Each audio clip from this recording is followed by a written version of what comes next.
Bienvenue dans cette vidéo, on va exposer une solution d'un exercice d'arithmétique niveau terminal type examen, dont l'énoncé est le voici devant vous.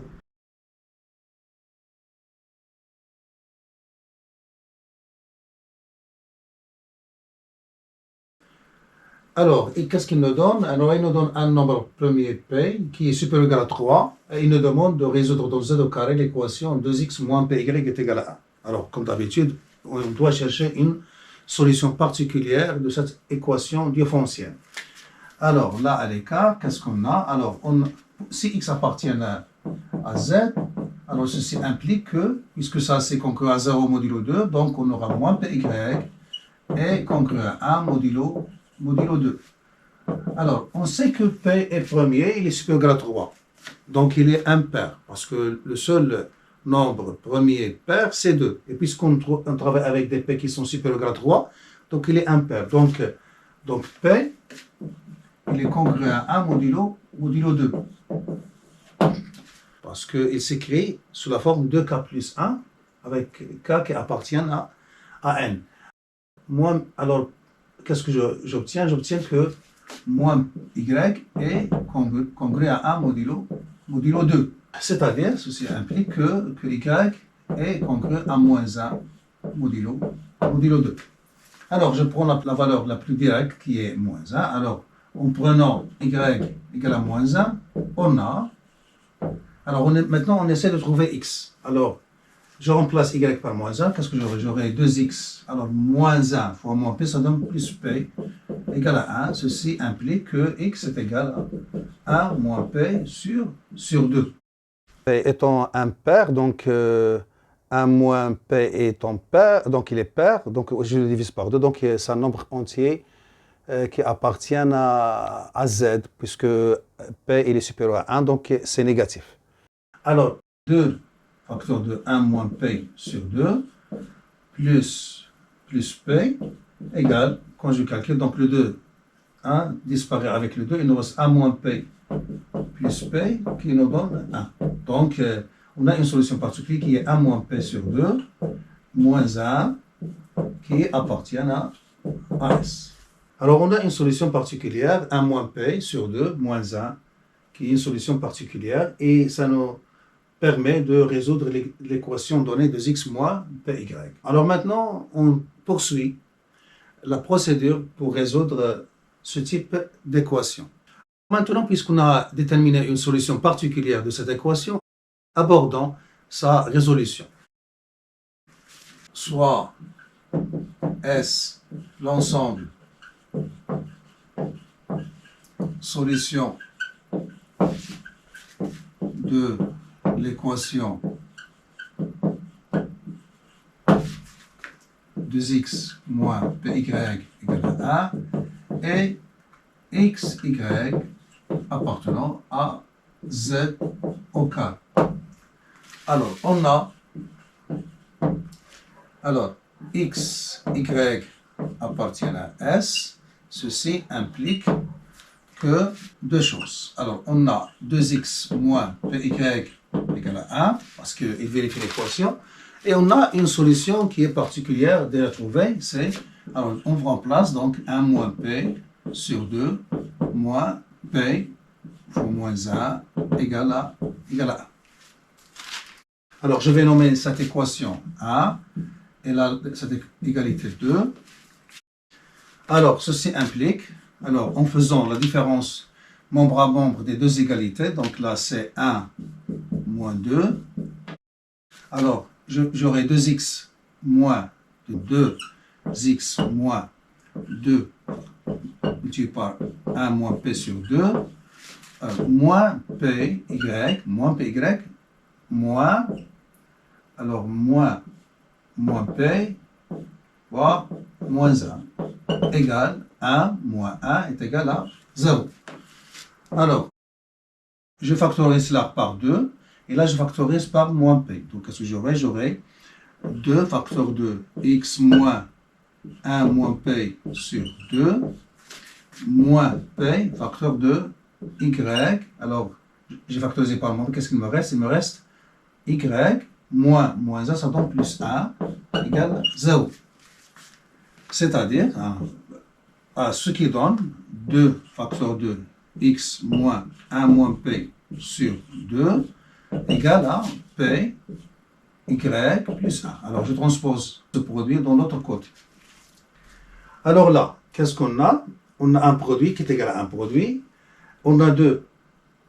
Il est premier avec P, parce que P il est supérieur égal à 3. Donc 2 est premier avec P, et 2 divise ce produit. Donc, d'après Gauss, il va diviser Y plus 1. Alors comme 2 et 1 P est égal à 1, et 2 divise PY plus 1, alors d'après le théorème de Gauss, 2 divise Y plus 1. Divise Y plus 1. Alors, par suite, il existe un cas appartenant à Z tel que Y plus 1 est égal à 2K. C'est-à-dire, il existe un cas appartenant à Z tel que Y est égal à 2K moins 1. Voilà. Alors, ça, c'est pour déterminer l'expression de Y dans le couple de solutions. Alors, là, je reviens là et je prends la valeur de Y plus 1 qui est 2K et je la remplace là. Alors là, je vais nommer ça 3. Donc, en remplaçant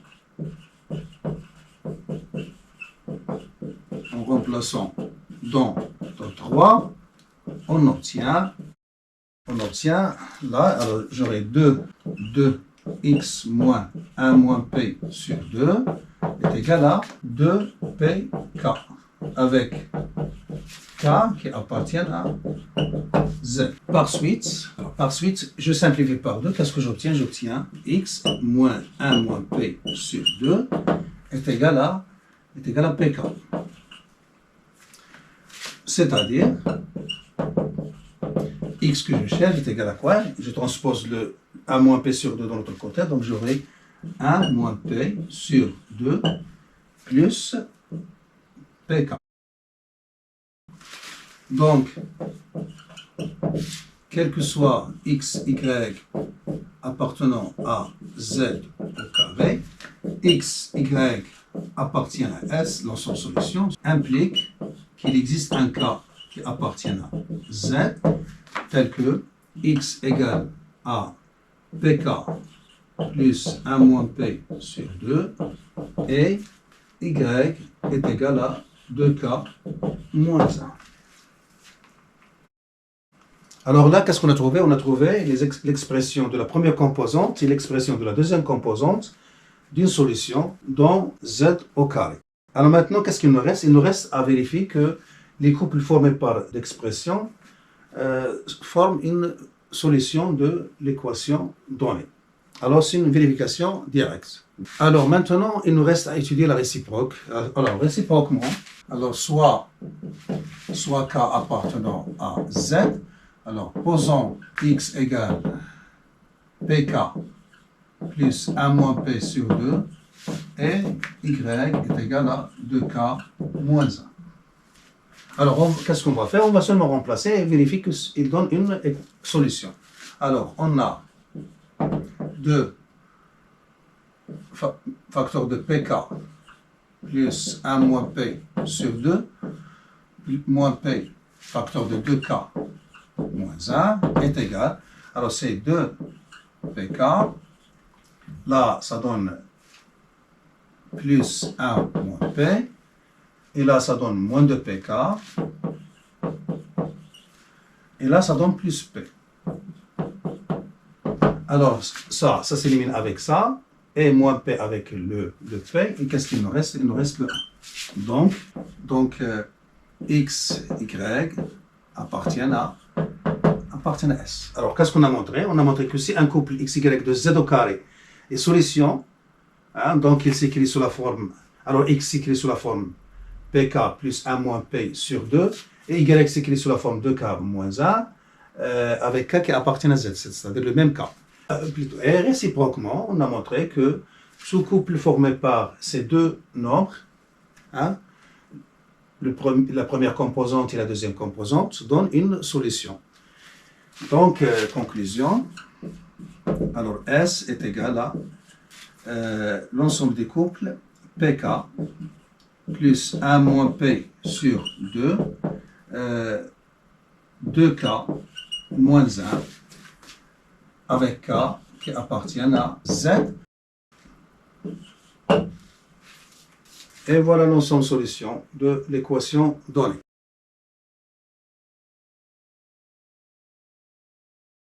Alors maintenant, on passe à la deuxième question. Il nous donne une équation dans Z qui est nommée F, définie par x à la puissance p moins 2 et congrue à 2 modulo p. Ils prennent une solution x de f, ils nous demandent de montrer que p ne divise pas x. Alors c'est une question classique dans les examens. Alors on va montrer que p ne divise pas x par le raisonnement par l'absurde. Alors supposons que p divise x. Alors si p divise x, alors x à la puissance p moins 2, il est congru à 0 modulo p. Par suite, 2 est congru à 0 modulo p. C'est-à-dire que p divise 2. Ce qui est absurde parce que p est supérieur strictement à 2. Donc, il ne va pas diviser 2. Par suite, x est congru à 0 modulo p. D'où on peut dire que x à la puissance p moins 2 est congru à 0 modulo. Voilà. Après, on déduit que 2 est par tensivité, puisque x à la puissance moins 2 est congru à 2 et en même temps congru à 0. Donc on peut conclure que 2 est congru à 0 modulo p, par tensivité de la congruence modulo p. Alors, c'est-à-dire que P divise 2. Absurde, car P est strictement supérieur à 2. Donc, notre supposition est fausse. Donc, notre supposition est fausse. Par suite, P ne divise pas x.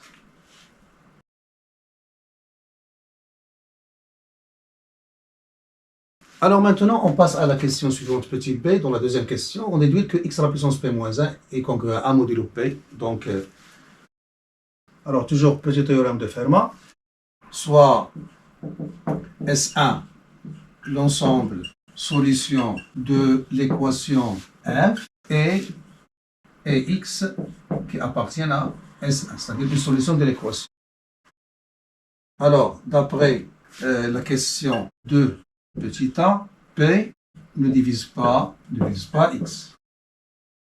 Alors, par suite, puisque p est un nombre premier, alors on a p inf x est égal à 1. Et comme P est un nombre premier, alors, après le petit théorème de Fermat, x à la puissance P moins 1 est congru à 1 modulo P. C'est-à-dire la chose qu'on demande de démontrer. Alors maintenant, on passe à la question suivante. Petit c, dans la deuxième question, qui nous demande de déduire que si x est une solution de f, alors 2x est congru à 1 modulo p. Alors, qu'est-ce qu'on a démontré avant? Soit x qui appartient à z, on a x appartient à S1, c'est-à-dire l'ensemble solution de l'équation f, implique, donc il vérifie l'équation donnée, c'est-à-dire x à la puissance p moins 2 est congru à 2 modulo p. Et pour utiliser ce qui est démontré avant, donc on doit revenir à x à la puissance p moins 1. Donc on va multiplier par x là, et là. Donc, puisque la congruence est compatible avec la multiplication, donc on aura x multiplié par x à la puissance p moins 2 est congru à 2 multiplié par x modulo p. C'est-à-dire que x à la puissance p moins 1 est congru à 2x modulo p. Et ça, c'est congru à 1 modulo p. Alors, 2x est congru à, on aura 2x congru à 1 modulo p, là, car x à la puissance p moins 1 est congru à 1 modulo p, déjà démontré. Et voilà, on arrive à la conclusion. Alors, quel que soit x qui appartient à z, alors x appartient à S1 dans son solution, ceci implique que 2x est congru à 1 modulo.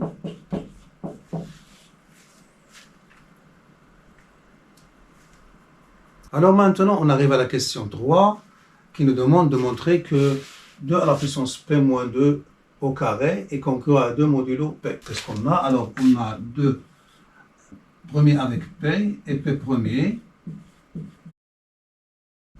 Alors, ceci implique petit théorème de Fermat que 2 à la puissance p moins 1 est congru à 1 modulo p. Alors, il faut faire apparaître 2 à la puissance p moins 1 dans cette expression. Alors là, c'est l'astuce là, c'est écrire p moins 2 sous la forme p moins 1 moins 1 et développer l'identité. Alors, on a 2 à la puissance p moins 2 au carré est congru à 2 à la puissance p moins 1 moins 1, le tout au carré, modulo p. C'est-à-dire tout nombre est congru à lui-même, la réflexivité de la congruence, modulo p. Et là, on développe, donc il est congru à 2 à la puissance p moins 1 au carré, moins 2 p moins 1 plus 1 modulo p. C'est-à-dire il est congru à. Alors, les règles de calcul des puissances, donc ça donne 2 à la puissance p moins 1 au carré, moins 2 à la puissance p moins 1, multiplié par 2 à la puissance 1 modulo p. Alors, ça nous arrange, c'est ça, est congru à 1 modulo p. Et pour obtenir le résultat qui est 2. Alors, là, on va utiliser ce qu'on a dit là. Hein. Donc, 2 à la puissance p moins 1 est congru à 1 modulo p. Donc, on doit le faire apparaître. Donc, je vais factoriser là par p moins 1. Donc, p moins 1, facteur 2, p moins 1, moins 2. Multiplié par 2, modulo p.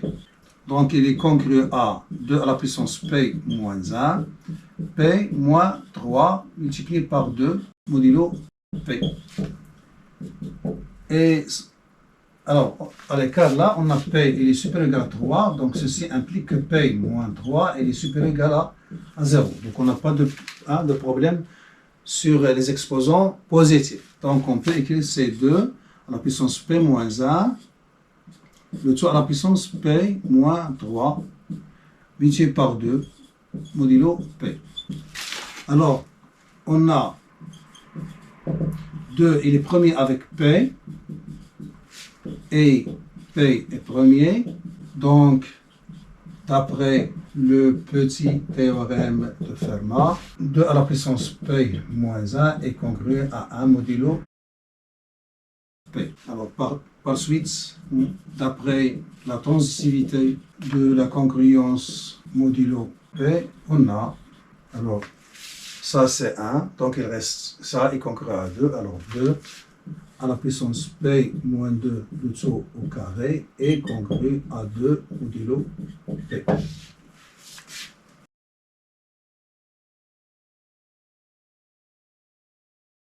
Alors maintenant, on arrive à la question finale, la question but de l'exercice. Résoudre dans Z l'équation f telle que x à la puissance p moins 2 est congru à 2 modulo p. Alors, soit x appartenant à z, alors on a x appartient à S1 dans son solution de cette équation. Ça veut dire que 2x est congrue à 1 modulo P, d'après la question 1 petit c. Ceci implique il existe un y appartenant à z tel que 2x moins 1 est égal à py. Ceci implique qu'il existe un y appartient à z tel que 2x moins py est égal à 1. C'est-à-dire que le couple x, y appartient à S, l'ensemble solution de l'équation E. S est l'ensemble solution de l'équation E, la première équation donnée. Alors, ceci implique, alors d'après l'expression des composants de la solution, alors ceci implique qu'il existe un K qui appartient à Z, tel que X est égal à 1 moins P sur 2 plus PK. Donc, si X appartient à S1, donc il doit obligatoirement s'écrire sous cette forme. Alors, réciproquement, soit K appartenant à Z, posant X égale à PK plus 1 moins P sur 2. Alors, montrons que X est solution de l'équation F. Alors, on a X à la puissance P moins 2 est congru à lui-même, c'est-à-dire PK plus 1 moins P sur 2, le tout à la puissance P moins 2 modulo P. Et congru à, puisque PK est congru à 0 modulo P, donc on aura c'est 1 moins P sur 2, le tout à la puissance P moins 2 modulo P. Alors là, on a 2 à la puissance P moins 2 en bas. Donc, je dois me débarrasser de ce dénominateur pour arriver à une situation où je peux utiliser ce qui est démontré avant. Alors, j'ai la tentation à multiplier deux côtés par 2 à la puissance P moins 2.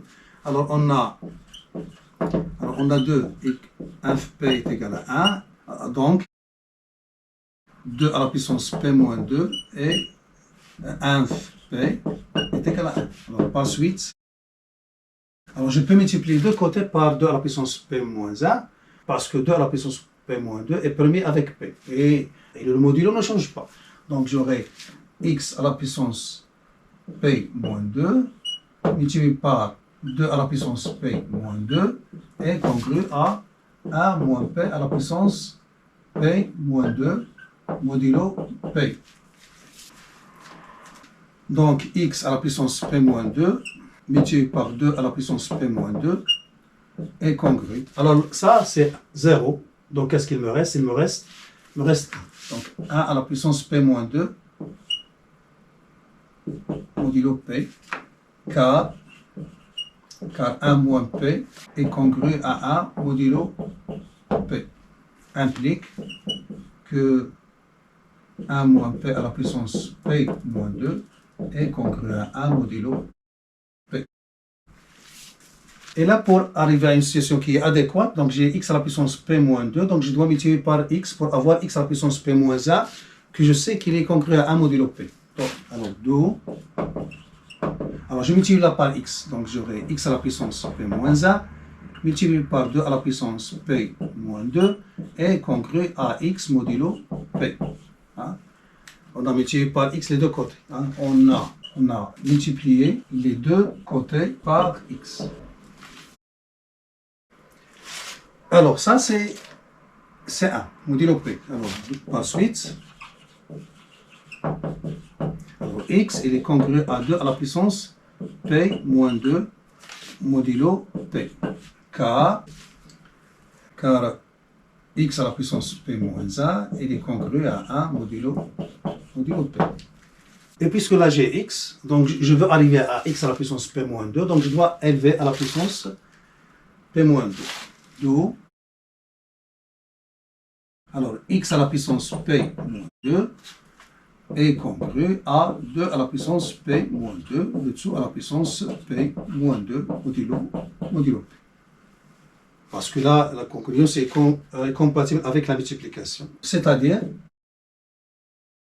x à la puissance p moins 2 est congru à 2 à la puissance p moins 2 au carré modulo p.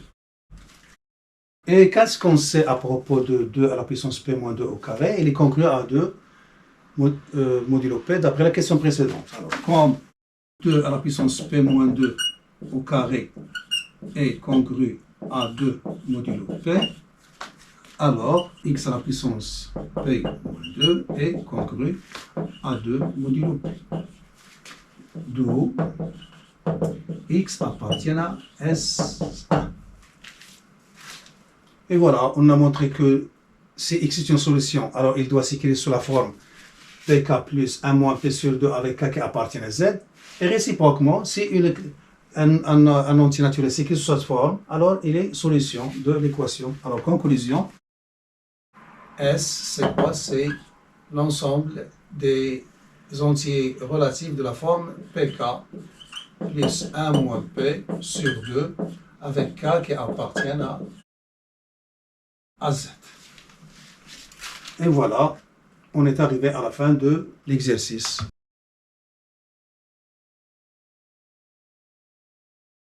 Voilà, on s'arrête là. J'espère que vous avez tiré profit. Je vous donne rendez-vous dans une autre vidéo si notre créateur le permet.